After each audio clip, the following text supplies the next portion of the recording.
Kapayapaan sa inyong lahat. Ako po si Brad Mel, isang dating Katoliko at isa ring dating MCGI. Sa kabila ng pagtiwalag ko sa mga ito, patuloy ang aking pananampalataya kay Jesucristo na ating Panginoon at tagapagligtas. At may pananalig sa Iglesia ng Diyos na mababasa sa Gawa 20:28 at ito ang sinasabi: ingatan ninyo ang inyong sarili at ang lahat ng mga mananampalatayang pinababantayan sa inyo ng banal na Espiritu.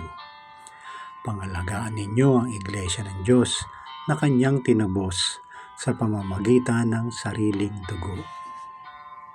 Sa tulong at awa ng Diyos, ako po ay nagsasaliksik ng mga aral ng Diyos mula pa noong 2016 at patuloy hanggang sa ngayon. Gabay ko po ang nasusulat sa Santiago 1:25 at ito ang sinasabi: ngunit ang tao nagsasaliksik at tumutupad sa kautosang ganap na nagpapalaya at hindi tagapakinig lang na nakakalimot agad, ang taong ito ay pagpapalain ng Diyos sa mga gawain niya. Pag-usapan po natin ang tungkol sa mayamang lalaki at si Lazarus na mababasa sa Lucas 16:19 hanggang 31. At ito po ang sinasabi: may isang mayamang lalaki na nakasuot ng mamahaling damit at kumakain ng masasarap na pagkain araw-araw. May isa namang pulubing puno ng galis na ang pangalan ay Lazarus. Dinadala siya sa labas ng pinto ng bakuran ng mayaman. Gusto niyang makakain kahit na mga tira-tira lang na nahuhulog galing sa mesa ng mayaman. Nilalapitan siya roon ng mga aso at dinidilaan ng mga galis niya. Namatay ang pulubi at dinala ng mga anghel sa piling ni Abraham. Namatay din ang mayaman at inilibing. At habang nagdurusa siya sa lugar ng mga patay, nakita niya sa malayo si Lazarus na kasama ni Abraham. Tumawag siya, "Amang Abraham, maawa kayo sa akin. Utusan niyo po si Lazarus na isawsaw ang daliri niya sa tubig at ipatak sa dila ko para lumamig-lamig ang pakiramdam ko. Dahil hirap na hirap ako sa apoy dito." Pero sumagot si Abraham, "Anak, alalahanin mong noong nabubuhay ka pa sa lupa ay mabuti ang kalagayan mo. Pero si Lazarus ay hirap na hirap. Ngayon naman ay inaaliw siya rito at ikaw naman ang nahihirapan. Isa pa, hindi maaari ang sinabi mo dahil may malawak na bangin sa pagitan natin. Ang mga nandito sa amin na gustong pumunta riyan ay hindi makakatawid at ang mga nariyan sa inyo ay hindi rin makakatawid dito." Sinabi pa ng mayaman, "Kung ganoon, Amang Abraham, nakikiusap ako sa inyo. Papuntahin ninyo si Lazarus sa bahay ng aking ama para bigyan ng babala ang 5 kong kapatid na lalaki tungkol sa lugar na ito ng paghihirap nang hindi sila mapunta rito." Sumagot si Abraham, "Nasa kanila ang mga isinulat ni Moises at ng mga propeta. Dapat nilang pakinggan ang mga iyon." Sumagot ang mayaman, "Hindi po, Amang Abraham, pero kung may patay na mabubuhay na pupunta sa kanila, magsisisi ang mga iyon." Pero sinabi ni Abraham, "Kung ayaw nilang makinig sa mga isinulat ni Moises at ng mga propeta, hindi rin sila maniniwala kahit may patay pa na muling mabuhay at mangaral sa kanila." Iyan po ang magandang kwento mula sa Ang Mayaman at si Lazarus na mababasa sa Lucas 19 hanggang 31 na ito pong si Lazarus na isang pulubi at puno ng galis ang katawan ay walang makain at dinadala siya sa labas ng pinto ng bakuran ng mayamang lalaki. Ngunit itong lalaking mayaman na kumakain na masarap ay hindi po nagbigay ng pagkain dito sa pulubing si Lazarus at pareho po silang namatay. Nang mamatay po si Lazarus, dinala po siya ng mga anghel sa piling ni Abraham. Samantalang ang lalaking mayaman napunta sa lugar ng mga patay. May 4 na bagay na binabanggit dito sa lugar ng mga patay. Unang-una, sabi, lugar ng pagdurusa, Lucas 16:23. Pangalawa po, may apoy, Lucas 16:24. Tapos meron daw malawak na bangin sa ikatlo, no? Lucas 16:26. At ang ika-4, lugar ng paghihirap, Lucas 16:28. Sa makatuwid po, ito palang napuntahan ng lalaking mayaman na ito ay impyerno. Dahil lugar ng pagdurusa daw may apoy, may malawak na bangin at lugar ng paghihirap. Impyerno pong napuntahan ng lalaking mayaman. Ganyan pala po ang sasapitin ng mga mayayaman na hindi nagbibigay ng tulong at awa sa mga mahihirap habang sila'y nabubuhay. Ito ang mga taong panipasarap, ngunit mga sakim at mararamot.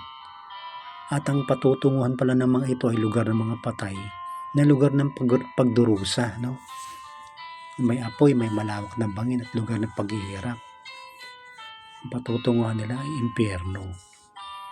So, habang nabubuhay sila, so tinamasa na nila yung sarap ng buhay, yung gantimpala nakuha na nila Samantalang ang mamahirap, no, sa kabila ng kailang kahirapan, pinipilit nilang mamuhay ng malinis, mamuhay ng nakaiwas sa pagkakasala. Ang mga taong namamatay po ng ganito na may paghihinagpis, may pagtitiis, sa kabila ng kahirapan ay hindi gumawa ng masama. Ito po yung katulad ni Lazarus. Yan po, dinala siya ng mga anghel sa piling ni Abraham.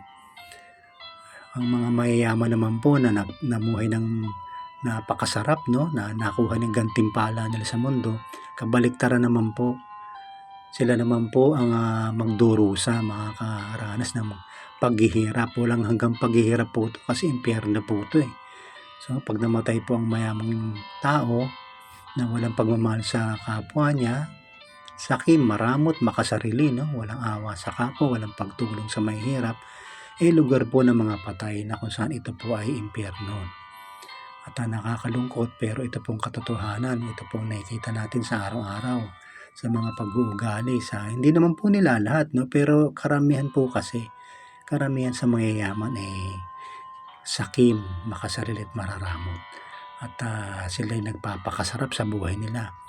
Hindi nila nakikita o na pinapansin ang mga taong dapat nilang tulungan na kung saan ito po yung mga mahihirap, ang mga pulubi na sana'y bigyan nila ng awa tulong. Pagkain, damit, tubig, pera, marami silang pwede itulong, no? Nasa kanilang kakayahan, no, para makatulong pero hindi nila ginawa. Lahat po tayong tao sa mundo na nabubuhay, no, may kanya-kanya tayong pagsubok. Tulad po nung nangyari kay Lazarus na pulubi na, puno pa ng galis ang katawan. Tapos hindi pa mabigyan ng pagkain ng mayaman.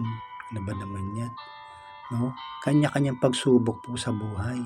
Pero may gantimpala po yan Nasusulat nga po sa Santiago 1:12. At ito po ang sinasabi. Mapalad ang taong nananatiling matatag sa pagsubok dahil pagkatapos niyang mapagtagumpayan ang mga ito, tatanggapin niya bilang gantimpala ang buhay na walang hanggan na ipinangako ng Diyos sa mga nagmamahal sa Kanya. Ang pamamasyal, bakasyon, pagbabiyahe para makakita ng kakaibang ganda ng tanawin o lugar, makapasyal sa magaganda nating probinsya, mapuntahan ang ilang historical sites ng Pinas, makalanghap ng sariwang simoy ng hangin, ang paliligo o swimming sa mga beach, swimming pools nakamangha-mangha ang ganda. Para sa relaxation at unwinding, makakain ng iba pang masasarap na pagkain. Makasalamuha ng iba nating kapwa na may kakaibang kultura at tradisyon. Wala pong masama dito, lalo na't gamit natin ang perang pinaghirapan natin. Pero dahil ang kaligtasan ay wala sa pamamasyal at kadalasay may magugulo pang kasiyahan, kainan na may inuman, kantahan na may kasama pang pagmumura, sayawan na nahahaluan ng kahalayan o imoralidad, at kasiyahan sa pagsusugal, na ilalayo natin ang ating mga sarili sa tunay na tungkulin natin bilang mga mananampalataya. Nakakalimot ang marami sa pagtulong at paglingap sa ating mahihirap na kapwa, at diyan pumapasok ang kasalanan. Ang Diyos ay pag-ibig, kaya tungkulin nating lahat, lalo ng mga nakaluluwag-luwag sa buhay at mayayaman na tulungan sa kanilang mga pangangailangan ang mga kapatid na mahihirap. Ang tunay na nagmamahal sa Diyos, hindi lang nagmamahal sa kapwa sa salita, kundi may paglingap sa mahihirap at may pagpapahalaga sa mga buhay nito. Kung gumagastos silang mayayaman ng malaking halaga sa kanilang bakasyon, pamamasyal at masasarap na pagkain, dapat na hindi sila makalimot na tumulong sa mahihirap sa lahat ng oras upang matupad nila ang utos ng Diyos na buhay kabanalan. Ang walang pagpapahalaga sa buhay kabanalan at walang pagmamahal sa kapwa katulad ng pagmamahal nila sa kanilang sarili ay walang pag-asa sa kaligtasan at buhay na walang hanggan.